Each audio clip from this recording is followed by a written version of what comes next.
नमस्कार, मैं हूं सत्यपाल और आप देख रहे हैं CWB हिंदी न्यूज। किसानों पर बारिश की मार, भीगने पर मंडियों में पड़ी धान में होने लगा है फुटाव, कोई नहीं खरीदार। बीते 3 दिनों से चल रही बरसात और 1 सप्ताह से चल रही आड़तियों की हड़ताल के बीच किसानों पर दोहरी मार पड़ रही है। वहीं मौसम तो रविवार को साफ हो गया और धूप निकल गई, लेकिन आड़तियों ने अभी तक हड़ताल खत्म नहीं किया है। आड़तियों की हड़ताल होने के कारण किसानों के धान को राइस मिलरों व परचेजरों द्वारा मनमाने दामों पर खरीदा जा रहा है। एक और खेतों में खड़ी ही फसल पिछले 3 दिनों से हो रही झमाझम बारिश के कारण खराब होने के कगार पर पहुंच गई है, तो वहीं मंडी में पहुंची धान जो खुले आसमान के नीचे पड़ी है वह भीग गई है। इससे किसान परेशान है, क्योंकि बारिश में भीगने के कारण धान में दोबारा से फुटाव शुरू हो गया है। किसान चाहकर भी कुछ नहीं कर पा रहे हैं। धान को ढकने के लिए किसानों को तिरपाल का इंतजाम करना पड़ रहा है। वहीं दूसरी ओर आड़तियों की हड़ताल के कारण किसानों के धान को कोई देखने वाला नहीं है। उसकी धान के अब कोई खरीदार नहीं है, उसको लाखों रुपए का नुकसान हो गया है। इनेलो के सत्ता में आने पर बुढ़ापा पेंशन 10,000 और बेरोजगारी भत्ता 21,000 रुपए देंगे, फतेहाबाद रैली में बोले ओम प्रकाश चौटाला। रविवार को फतेहाबाद की नई अनाज मंडी में ताऊ देवीलाल की 109वीं जयंती के अवसर पर आयोजित सम्मान दिवस रैली को संबोधित करते हुए इनेलो सुप्रीमो ओम प्रकाश चौटाला ने घोषणा की कि प्रदेश में इनेलो के सत्ता में आने पर 10,000 रुपए बुढ़ापा पेंशन दी जाएगी। वहीं बेरोजगारी भत्ता की बात करें तो 21,000 रुपए दिया जाएगा। प्रदेश में हर महिला को 1,000 रुपए दिए जाने का भी वादा किया। एनसीपी प्रमुख शरद पवार ने भाजपा को देश विरोधी बताते हुए कहा कि भाजपा ने कुछ उद्योगपतियों को बढ़ावा दिया है, जिस कारण आम आदमी गरीब होता गया। देश में महंगाई चरम सीमा पर है, बेरोजगारी के कारण युवा गलत रास्ते पर चल रहे हैं। यही कारण है कि भाजपा को अब सत्ता से दूर करना होगा।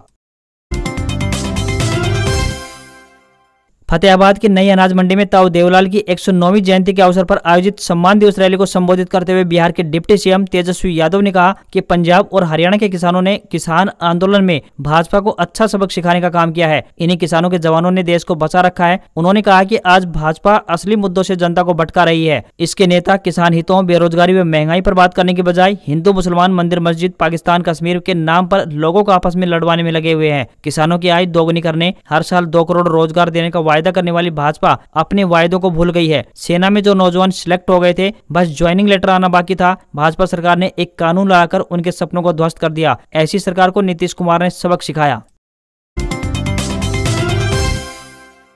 हरियाणा में जल्द की जाएगी 18,000 शिक्षकों की भर्ती, सीएम मनोहर लाल खट्टर का बड़ा ऐलान। हरियाणा के मुख्यमंत्री मनोहर लाल खट्टर ने कहा कि प्रदेश के स्कूलों में जल्द 18,000 शिक्षकों की भर्ती की जाएगी। इनमें से 11,000 रेगुलर शिक्षक और 7,000 शिक्षकों को हरियाणा कौशल रोजगार निगम के माध्यम से भर्ती किया जाएगा। उन्होंने कहा कि हरियाणा सरकार शिक्षा के नाते विद्यार्थियों की पूरी चिंता करती है। मुख्यमंत्री ने कहा कि स्कूली शिक्षा अच्छी हो, इसके लिए हरियाणा सरकार लगातार कार्य कर रही है। 10वीं, 11वीं और 12वीं के छात्रों को 5 लाख टैबलेट दिए जा चुके हैं। वहीं 2.5 लाख टैबलेट और जल्द ही विद्यार्थियों को दिए जाएंगे। ऐसा करने वाला हरियाणा देश का पहला राज्य है। मुख्यमंत्री ने कहा कि हरियाणा सरकार एक अभियान की तरह स्कूलों में स्मार्ट क्लासरूम, ड्यूअल डेस्क, स्कूलों की बिल्डिंग, स्कूलों के रास्ते और साफ शौचालय की व्यवस्था करने का कार्य कर रही है। इसके लिए सरकार द्वारा प्रथम चरण में हर जिले के 2 ब्लॉक का चयन करके कार्य किया जा रहा है। इनका कार्य पूरा होने के बाद अन्य ब्लॉक का कार्य शुरू कर दिया जाएगा। मुख्यमंत्री ने कहा कि सरकार ने शिक्षकों के लिए ऑनलाइन ट्रांसफर पॉलिसी बनाई है, जिससे कोई भी शिक्षक अपनी वरिष्ठता के हिसाब से ट्रांसफर ले सकता है। मनोहर लाल ने कहा कि सरकार ने 4,000 आंगनबाड़ी को प्ले स्कूल में बदलने का काम किया है, ताकि खेल खेल के माध्यम से बच्चे शिक्षा ले सकें।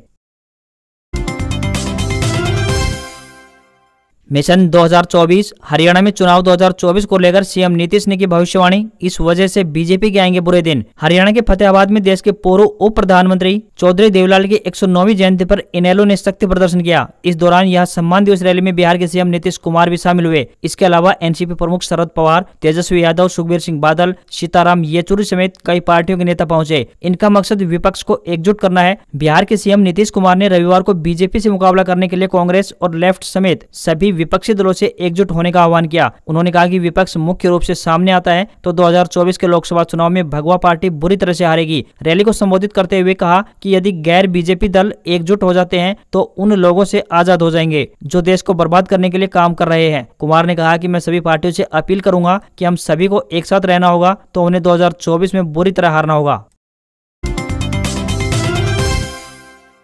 कैथल में उप मुख्यमंत्री दुष्यंत चौटाला ने पूर्व उप प्रधानमंत्री देवीलाल की मूर्ति का किया अनावरण। उप मुख्यमंत्री दुष्यंत चौटाला ने रविवार को सेक्टर 20 में पूर्व उप प्रधानमंत्री ताऊ देवीलाल की 109वीं जयंती पर उनकी मूर्ति का अनावरण किया। कार्यक्रम स्थल पर सबसे पहले उन्होंने पार्क स्तर पर हवन यज्ञ में आहुति डाली। इस मौके पर उनके साथ पंचायत मंत्री देवेंद्र सिंह बबली, जेजेपी राष्ट्रीय अध्यक्ष अजय सिंह चौटाला, जेजेपी प्रदेश अध्यक्ष निशान सिंह, विधायक ईश्वर सिंह, विधायक रामकरण काला, विधायक अमरजीत सिंह ढांडा आदि मौजूद रहे। कार्यक्रम स्थल पर ताऊ देवीलाल अमर रहे के नारे गूंजते रहे। इस कार्यक्रम के बाद उन्होंने स्थानीय आरके फार्म में आयोजित कार्यक्रम में शिरकत की तथा लोगों को संबोधित किया। उप मुख्यमंत्री दुष्यंत चौटाला ने कहा कि पिछले 2 से 3 दिनों से बरसात ज्यादा हुई है। अगर इस बरसात से फसलों में कोई नुकसान हुआ है तो उसकी स्पेशल गिरदावरी करवाकर नुकसान की भरपाई करने का काम किया जाएगा। प्रधानमंत्री नरेंद्र मोदी ने रविवार को मन की बात कार्यक्रम के 93वें एपिसोड को संबोधित किया। इस दौरान पीएम मोदी ने चंडीगढ़ एयरपोर्ट का नाम स्वतंत्रता सेनानी शहीद भगत सिंह के नाम पर रखने का ऐलान किया है। पीएम मोदी ने कहा कि 28 सितंबर को अमृत महोत्सव का एक खास दिन आ रहा है। इस दिन हम भारत माता के वीर सपूत भगत सिंह जी की जयंती मनाएंगे। पीएम मोदी ने कहा कि भगत सिंह की जयंती से ठीक पहले उन्हें श्रद्धांजलि के तौर पर एक महत्वपूर्ण निर्णय लिया गया है। यह तय किया गया है कि चंडीगढ़ एयरपोर्ट का नाम अब शहीद भगत सिंह के नाम पर रखा जाएगा। वहीं पीएम मोदी ने मध्य प्रदेश के कूनोर राष्ट्रीय उद्यान में लाए गए अफ्रीकी चीतों को लेकर कहा कि चीतों की वापसी से देश में खुशी है। इसी दौरान पीएम ने चीतों के नामकरण को लेकर भी लोगों से सुझाव मांगे। प्रधानमंत्री ने यह भी बताया कि एक टास्क फोर्स अफ्रीकी चीतों की निगरानी कर रही है और उसकी रिपोर्ट के आधार पर यह तय किया जाएगा कि आम जनता इन चीतों को कब देख पाएगी। विजिलेंस ने हरियाणा सरकार से की 17 साल पुराने एचसीएस और अन्य भर्तियों में घोटाले को लेकर केस चलाने की मांग। हरियाणा विजिलेंस ब्यूरो ने 17 साल पुराने एचसीएस और अन्य भर्तियों में गोलमाल, भ्रष्टाचार और भाई भतीजावाद को लेकर केस चलाने की अपील राज्य सरकार से की है। सरकार की ओर से हरी झंडी होते ही तत्कालीन चेयरमैन सदस्यों के साथ साथ सचिव के विरुद्ध शिकंजा कसने की मुहिम शुरू हो जाएगी। सूबे में उस वक्त तत्कालीन इंडियन नेशनल लोकदल की सरकार के दौरान एचसीएस की भर्ती में अनियमितताएं बरती गई। हरियाणा सतर्कता ब्यूरो ने 17 साल बाद हेराफेरी व भ्रष्टाचार निवारण अधिनियम 1988 के तहत मामला चलाने की मांग की है। यहाँ पर उल्लेखनीय है कि वर्ष 2001 की परीक्षा में कुल 66 पदों का विज्ञापन निकाला गया था और साल 2004 की परीक्षा में 120 पदों पर विज्ञापन निकाला गया था। दूसरी ओर पूरे मामले में भनक लगने के साथ ही उस बैच के अधिकारियों में हड़कंप मच गया है। हरियाणा विजिलेंस ब्यूरो की रिपोर्ट में हरियाणा सिविल सर्विस की परीक्षा के दौरान जांच पड़ताल में सामने आया है कि ओवर राइटिंग, कटिंग अंकों में अचानक वृद्धि और कमी, विभिन्न तरह की स्याही का उपयोग करने जैसे कारनामे मामले सामने आए हैं। इतना ही नहीं, भारी अनियमितता और गोलमाल पड़ताल के दौरान यह भी सामने आया कि पहचान में प्रश्नों के संबंध में जानकारी वाले कॉलम को छोड़ दिया गया है। सूत्र बताते हैं कि कुछ उम्मीदवारों को इंटरव्यू में अधिक अंक प्रदान कर दिए गए या फिर उत्तर पुस्तिकाओं में उनके अंक बढ़ाए गए थे। कुल मिलाकर मुख्य सचिव की हरी झंडी होते ही इस पुराने मामले में नौकरी पा चुके अधिकारियों और अन्य श्रेणी के अफसरों पर शिकंजा कसना तय है। ऐतिहासिक तीर्थ पांडु पिंडारा तीर्थ पर हजारों श्रद्धालुओं ने स्नान कर किया पिंडदान। महाभारत कालीन ऐतिहासिक तीर्थ पांडु पिंडारा में रविवार को सर्वपितृ अमावस्या पर हजारों श्रद्धालुओं ने सरोवर में स्नान किया तथा पिंडदान करके तर्पण किया। सनातन धर्म में श्राद्ध का एक विशेष महत्व माना गया है, लेकिन अगर किसी को अपने पितरों की पुण्यतिथि याद न हो तो इस स्थिति में सर्वपितृ श्राद्ध अमावस्या के दिन उन पितरों को श्राद्ध किया जा सकता है। ऐसी मान्यता है कि इस दिन श्राद्ध किए जाने से पितरों की आत्मा को शांति मिलती है। पूरी रात धर्मशालाओं में सत्संग तथा कीर्तन आदि का आयोजन चलता रहा। रविवार को अल सुबह से श्रद्धालुओं ने सरोवर में स्नान तथा पिंडदान शुरू कर दिया। इस मौके पर दूर दराज से आए श्रद्धालुओं ने अपने पितरों की आत्मा की शांति के लिए पिंडदान किया तथा सूर्य देव को जलार्पण करके सुख व समृद्धि की कामना की। पिंड तारक तीर्थ के संबंध में एक किंवदंती है कि महाभारत युद्ध के बाद पूर्वजों की आत्मा की शांति के लिए पांडवों ने यहाँ पर 12 वर्ष तक सोमवती अमावस्या की प्रतीक्षा में तपस्या की। बाद में सोमवती अमावस्या के आने पर युद्ध में मारे गए परिजनों की आत्मा की शांति के लिए पिंडदान किया। तभी से यह माना जाता है कि पांडु पिंडारा स्थित पिंड तारक तीर्थ पर पिंडदान करने से पूर्वजों को मोक्ष मिल जाता है। महाभारत काल से ही पितृ विसर्जन की अमावस्या, विशेषकर सोमवती अमावस्या पर यहाँ पिंडदान करने का एक विशेष महत्व रहा है। यहाँ पिंडदान करने के लिए विभिन्न प्रांतों के लोग श्रद्धालु पहुंचते हैं। सरकारी स्कूलों में 29 सितंबर से अर्धवार्षिक परीक्षाएं। विद्यार्थियों को 90 मिनट के भीतर 23 प्रश्न करने होंगे हल। राजकीय स्कूलों में 29 सितंबर से अर्धवार्षिक परीक्षाएं होने जा रही हैं। शिक्षा विभाग की ओर से छठी कक्षा से लेकर 12वीं कक्षा तक की डेट शीट पहले ही जारी की जा चुकी है। अर्धवार्षिक परीक्षा के दौरान विद्यार्थियों को 90 मिनट के भीतर 23 प्रश्न हल करने होंगे, जबकि पहली से 5वीं कक्षा की परीक्षाएं नहीं होंगी। छठी से 8वीं कक्षा तक की परीक्षाएं 23 सितंबर से लेकर 10 अक्टूबर तक होंगी, जबकि 9वीं और 10वीं की परीक्षाएं 30 सितंबर से 10 अक्टूबर तक संपन्न होंगी। इसके अलावा 11वीं और 12वीं की परीक्षाएं 23 सितंबर से आरंभ होकर 13 अक्टूबर तक चलेंगी। इस बार अर्धवार्षिक परीक्षा ऑफलाइन मोड में होगी, जिसमें कुल 23 प्रश्न होंगे जिन्हें 90 मिनट में हल करना होगा।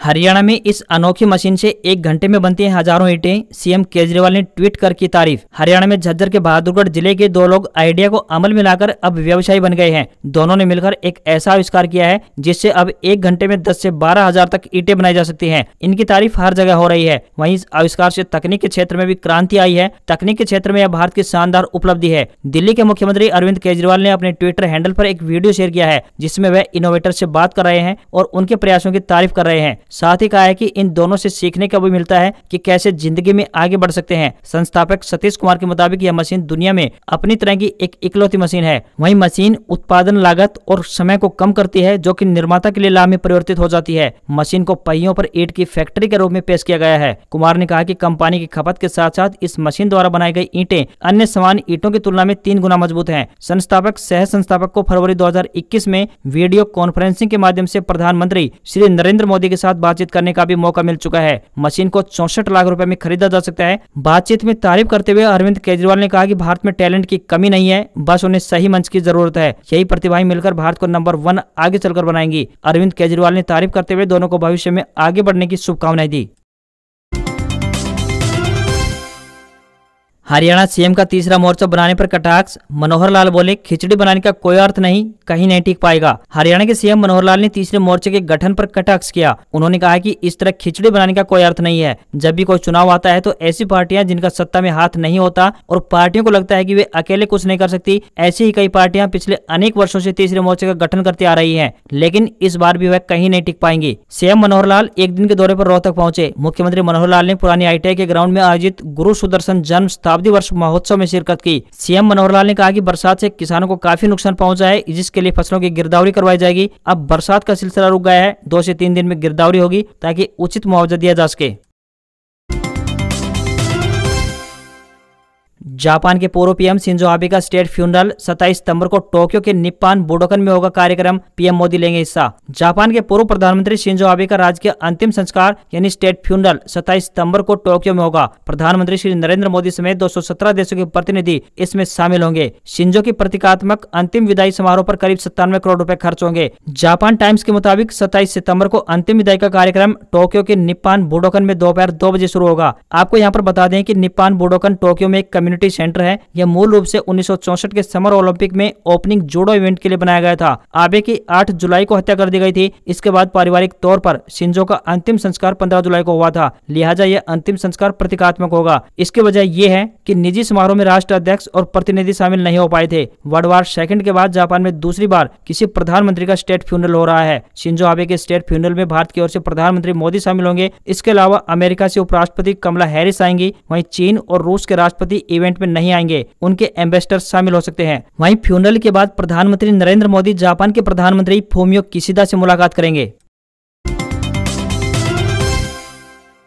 1 अक्टूबर से होंगे 6 बड़े बदलाव। इनकम टैक्स देने वाले नहीं ले सकेंगे अटल पेंशन योजना का लाभ, तो वहीं कार्ड पेमेंट के लिए टोकनाइजेशन सिस्टम होगा लागू। 1 अक्टूबर से देश में कई बड़े बदलाव होने वाले हैं। इसका सीधा असर आपकी जेब पर पड़ने वाला है। सबसे पहले असर की बात करें तो 1 अक्टूबर से इनकम टैक्स का भुगतान करने वाले अटल पेंशन योजना का लाभ नहीं ले पाएंगे। वहीं दूसरी तरफ अन्य खबर के मुताबिक 1 अक्टूबर से कार्ड पेमेंट के लिए टोकनाइजेशन सिस्टम लागू होने वाला है। टोकनाइजेशन सिस्टम लागू करने का उद्देश्य ऑनलाइन बैंकिंग फ्रॉड सिस्टम को रोकना है। वहीं 1 अक्टूबर या उसके बाद म्यूचुअल फंड में निवेश करने वाले लोगों के लिए भी बड़ी खबर है कि उनका नॉमिनेशन डिटेल देना जरूरी होगा। आरबीआई के रेपो रेट बढ़ाने के बाद देश के ज्यादातर बैंकों ने एफडी पर मिलने वाले ब्याज में बढ़ोतरी की है। ऐसे में post office small saving scheme जैसे कि PPF, senior citizen saving bank, Sukanya Samriddhi Yojana में मिलने वाले ब्याज की दरों में इजाफा यानी बढ़ोतरी हो सकती है। वहीं डीमेट अकाउंट होल्डर्स को 30 सितंबर 2022 तक 2 फैक्टर ऑथेंटिकेशन पूरा करना होगा। इसके बाद ही आप अपने डीमेट अकाउंट में लॉगिन कर पाएंगे। अगर आपने ऐसा नहीं किया तो 1 अक्टूबर से आप डीमेट अकाउंट लॉगिन नहीं कर पाएंगे। वहीं दूसरी तरफ हर महीने की 1 तारीख को एलपीजी गैस सिलेंडर की कीमतों की समीक्षा की जाती है। ऐसे में कच्चा तेल और नेचुरल गैस की कीमतों में नरमी के कारण इस बार घरेलू यानी 14.2 किलो वाले सिलेंडर और साथ ही कॉमर्शियल यानी 19 किलो वाले दोनों तरह के सिलेंडर की कीमतें कम होने की उम्मीद है।